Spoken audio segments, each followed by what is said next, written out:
C'est parce que les décrets 119 et 79 ont montré leurs limites en termes d'accompagnement social de l'étudiant gabonais que le nouveau projet de loi adopté lors du dernier Conseil des ministres a vu le jour. Son objectif, accentuer le caractère social relatif à l'attribution des bourses et les logements universitaires. Deux problèmes avec ces textes-là, c'est que quand on les a pris, on n'a pas pensé à prendre un texte pour régir la gestion des bourses pour les formations professionnelles. Et de fait, le 404 gérait tous ces ordres d'enseignement.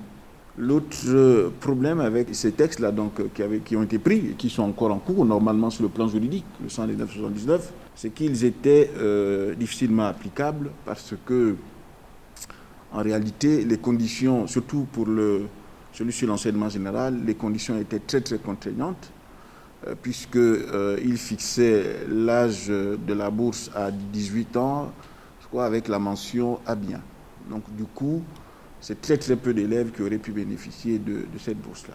Pour ce projet, on parle de la création de 7 catégories de bourses d'études pour les étudiants vivant avec un handicap, l'uniformisation du régime de bourse applicable aux élèves et étudiants scolarisés au Gabon et à l'étranger, en précisant les différentes conditions adaptées en fonction du type d'enseignement, de l'âge et des performances académiques de l'apprenant. Mais la base, c'est pour l'enseignement général, 22 ans, 10 de moyenne en classe.